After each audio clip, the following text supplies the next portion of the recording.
dawo cikin karatunmu na ruhul adab. Muna fata Allah ya sanya mana hannu cikin al'amurorinmu baki daya saboda annabi sallallahu alaihi wasallama, alfarman shehu tijani, alfarman shehu ibrahim, alfarman maulan musili ahmad ali abul futuhatu wal barakat. Mun gabatar da darussa a baya dangane da wato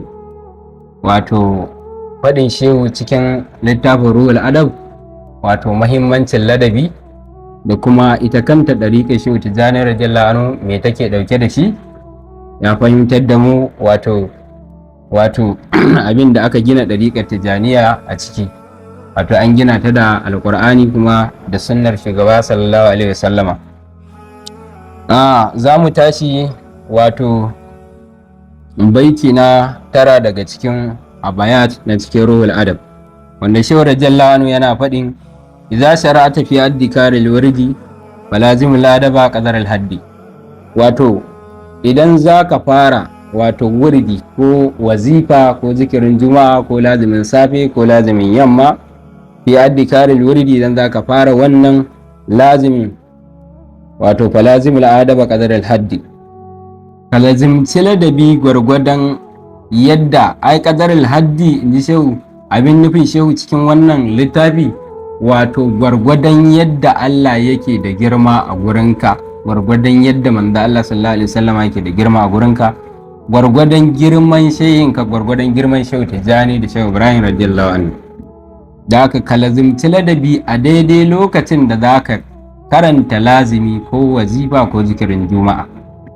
Ba wai ka zo ka zauna gurin zikirin juma'a ko gurin lazimi ko gurin wazifa ya zama hankalinka yana kan wani guri, bayan wannan muhalli ne na hadartar Allah da manzan Allah da shehunanmu masu albarka. Ya kamata duk gurin da aka ce Allah zai hadarta kuwa to a same ka da cikakken ladabi irin na wanda yake tare da Allah. Wanda yake tare da Allah wani abu ba zai ɗauke hankalinsa ba.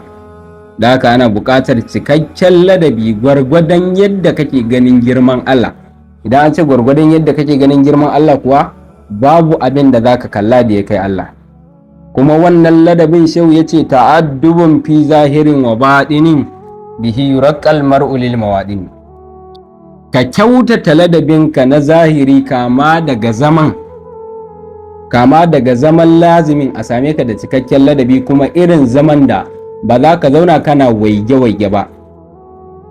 Walli waje haka qiblatan tarda, ka tabbatar ka kalli alƙiblar ka tare da cikakkiyar nutsuwa. wannan na zahiri kenan, fi zahirin wa baɗinin. Sannan a same ka cikin ladabin a cikin zuciyarka kana kallon babu abin da kake gani sai Allah, ba wai iya ladabin zahiri ba.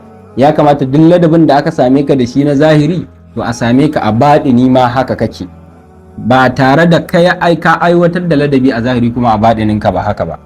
Bihi yurqal mar'u lil mawadini, da wannan ladabin da zaka tabbatar da shi na zahirinka da na baɗininka zaka kai zuwa ga riskar manya-manyan mukamai na kusantar Allah da manzon Allah sallallahu alaihi wasallama. Wasahadiran na shekakal murabbi kazaka shekahu biduni raibi. Sannan ka hadarto sheyinka wanda ya baka ɗariƙar tijjaniya, wato murabbinka mai rainar zuciyanka zuwa hadarar Allah, wanda yake tarbiyyantar da ruhinka, ya raba ka da dauda da take sa ka rabu da Allah, ka rabu da manzon Allah. Ka hadarto shi wannan shehin naka a lokacin da ka zauna zaka karanta lazimi ko wazifa ko zikirin juma'a. Allah ka shekahu bidun raibi. Sannan shi ma shehin naka ka hadarto shehinsa bidun raibi, ba tare da kana kokwantan cewa wannan shehin naka hadarto shi da kai cikin ranka ba wai kana yi wa Allah shariki ba, saboda shi ne jagoranka zuwa hadarar Allah. Kaga ba zai yi ka je ofis ɗin shugaban ƙasa babu sa hannun wani mataimakinsa ko wani abu makamancinsa ba.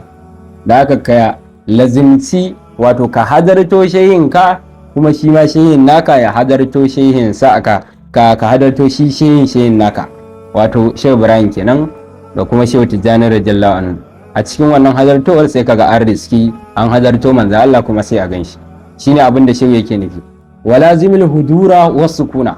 Sannan kuma ka lazimci hadarto Allah, bayan hadarto shehin ka lazimci hadarto Allah wasu kuna kuma da cikakkiyar nutsuwa a cikin zuciyarka, ka hadarto girman Allah da girman manzan Allah.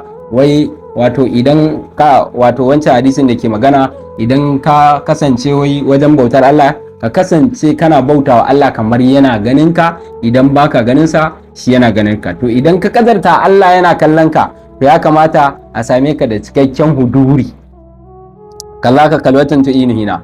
Haka za ka kalzimci wato cikakkiyar nutsuwa ka da keɓancewa ga barin dukkan wani abin da ba Allah ba a cikin ranka. To hina wannan yana sawa ka ji daɗin zikirin har jazba ta ɗebe ka kuma a samu Allah, saboda da wannan jazbar ta lillahi fillahi ilallahi ba jazbar ƙarya ba, za a riski Allah cikin wannan jazbar.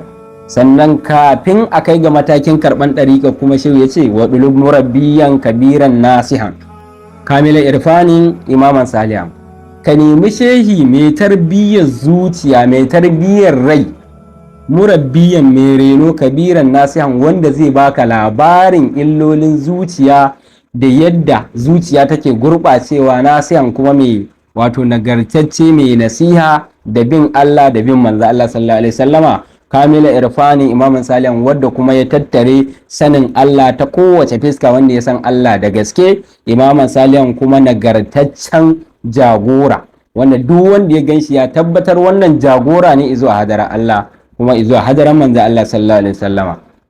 Sai zai ci gaba da cewa maliku nafsaka fala tudabbiri wa kun kamayitin dawaman tukbir, ka mallakarwa da kanka shehinka nafsaka fala tudabbiri ba tare da ka bijire masa ba, ba tare da ya sa ka wani abu ka kauce ba, ka mallaka masa kanka wa kun kamayitin dawaman tukbir, ka kasance kamar gawa a gaban wato mai wanke ta, dawaman tukbir ka kasance da'ima a kudaushe ba tare da kuma kana yi masa kana bijire masa kana girman kai ba.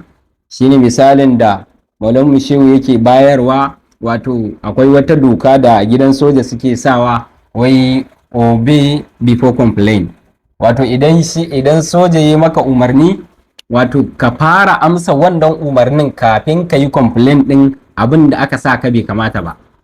To idan har a gidan duniya za a baka irin wannan umarnin baka ka karba, to kuma waye ya kamata ya baka umarni? Ashe wanda zai sada ka da Allah ya sada ka da manzo Allah, shi ya kamata a ce yana baka umarni, matukar umarnin dama shi ba zai dora ka umarnin da ya saba wa Allah da manzon Allah ba.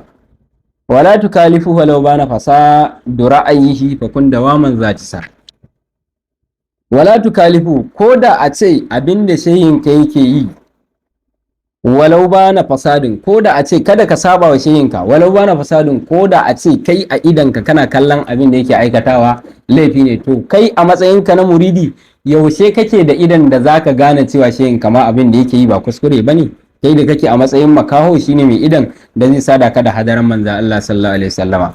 Da haka shehu ya ce wala tukalifu, kada ka saba wa shehinka walau bana fasadin, ko da idanka yana nuna maka abin da yake yi ba daidai bane ba, da ra'ayi fa kun dawaman zati sa, ko da a ce kana ganin abin da yake yi ya sabawa kai abin da kai ka fahimta, dawaman zati sa, ka kasance ko da yaushe mai yi masa biyayya, wato ba ka yi masa biyayya ba tare da tunanin cewa wannan abin da yake zai halakar da kai ba, saboda a matsayinsa na wanda ya fika, wanda kuma yake ijtihadi, wanda duk yayi ijtihadin sa ya zama daidai, Allah zai bashi lada guda biyu, wanda kuma yayi ijtihadi aka samu kuskure, Allah zai baka lada, Allah zai bashi lada guda daya. Fakatta'ul lisheki aqwamu wa alyaqu min almuridi inda man aqal, wato kuskuren sheyinka da kai kake ganin sa a matsayin kuskure, wa alyaqu aqwamu al shi yafi min almuridi ga kuskuren shehinka shi ya fi zama mai kyau akan kuskuren ka kai muridi inda min aqal, amma idan ka hankalta, idan ka kasance kai mai nazara ne da kuma tunani da aiki da hankali.